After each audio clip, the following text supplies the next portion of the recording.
Alors voilà de l'émotion parce que nous sommes le 5 novembre 2020 et c'est ce soir le 9e hiver consécutif que Donner la main don de soi est dans les rues de Lyon pour prêter main forte et assistance aux sans-abri.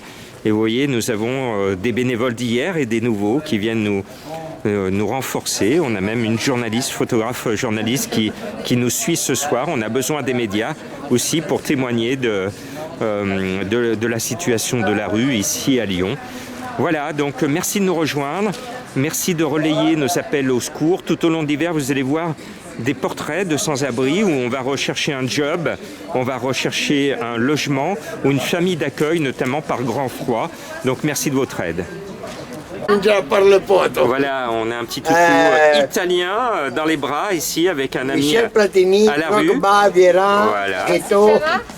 Et donc cette personne va soigner son chien ici à Lyon, va repartir en Italie, va peut-être revenir. Et cette personne, vous voyez, est en train de dormir à la rue. On est en train de lui porter assistance et on a notre photographe du confinement qui est ici.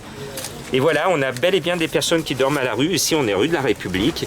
Et cette personne a soin en plus de son toutou qui va être opéré des yeux demain. Voilà, bon courage. Nos amis, les animaux sont aussi à la rue, pensons à eux. Donc j'ai beaucoup d'émotions.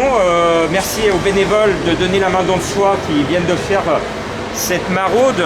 On reprend, c'est ce soir de l'émotion parce que c'est le 9e hiver où Donner la main don de soi redémarre en maraude de Grand Croix.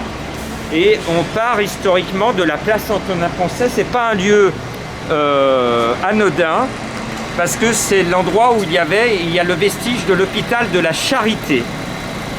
Et nous, on tient à cette notion de charité. C'est pour ça qu'on part de la place Antonin-Poncet.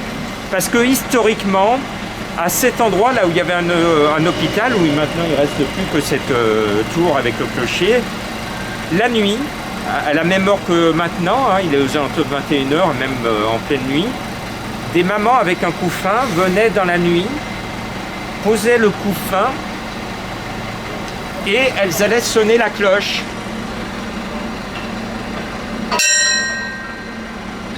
La cloche qui sonnait. Et dans l'hôpital de la Charité, il y avait des petites sœurs qui étaient là, mais comme c'était la nuit, le temps que la petite sœur elle ouvre un œil, qu'elle entende la cloche, elle venait ouvrir la porte, elle regardait à gauche, à droite, il n'y avait plus personne. Et en bas, il y avait un couffin. Et la petite sœur, elle récupérait le couffin, elle rentrait. Et c'était ces mamans qui n'avaient pas les moyens d'entretenir leur bébé et qui, avec beaucoup de souffrance, déposaient le couffin. Donc, voilà, c'est cette charité-là. Et l'hôpital qui était là de l'Hôtel-Dieu est un hôpital de charité où Rabelais, historiquement, était là. Et qui était financé à l'époque, l'hôpital de la Charité, c'était vraiment l'hôpital des pauvres.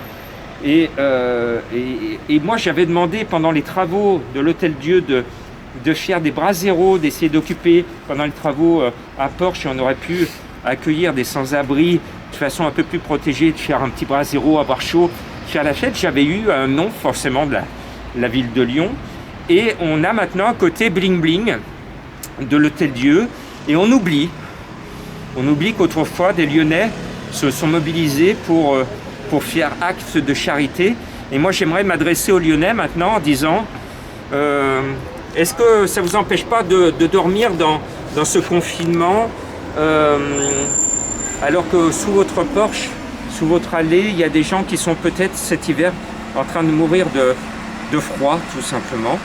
Et donc je m'adresse aux élus et je remercie la ville de Lyon, puisque nous allons être reçus le 9 novembre à la ville de Lyon. Je remercie également l'équipe de la métropole qui nous a reçus récemment et on m'a promis aujourd'hui un rendez-vous avec une vice-présidente de la métropole. Il est temps que nos élus de tout bord, on est apolitique, on n'a pas de religion, il est temps que nos élus de tout bord puissent écouter, donner la main dans soi et surtout appliquer nos mesures. Des sans-abri, on peut les mettre quelque part, il y a de la place, il y a tout ce qu'il faut. Il suffit pour cela d'écouter Donner la main don de soi, de nous mettre en action et on va vous démontrer, mesdames et messieurs les élus, que l'on peut faire vraiment, pratiquement on peut tendre vers du zéro sans-abri si on le veut. Après, il y a toujours des personnes qui désirent rester à la rue, dont notre ami Didier, que l'on connaît bien, et qui préfère rester à la rue. C'est sa liberté, on la respecte, mais d'autres n'ont pas envie de rester à mourir de froid cet hiver dans la rue. Donc je m'adresse à tous les politiques. On peut vous donner de bonnes idées, les appliquer et trouver des solutions. Sachez, pour ceux qui nous découvrent, que j'ai été reçu avec mon équipe à l'Élysée le 5 juin 2019, à l'Assemblée Générale par une députée d'En Marche, et même à la Commission Européenne. J'ai été reçu par plein de députés, et aujourd'hui, on est début de novembre 2020, pour l'instant, nos amis élus ne nous ont pas donné le pouvoir d'engager nos actions, et on est porteur d'une proposition de loi. On a des solutions pour les sans-abri. Alors maintenant, il faut vraiment nous recevoir, et surtout, faire plus que nous recevoir, mettre en application nos idées. Nous, on est là pour y aller. On a besoin d'y aller. Donc merci.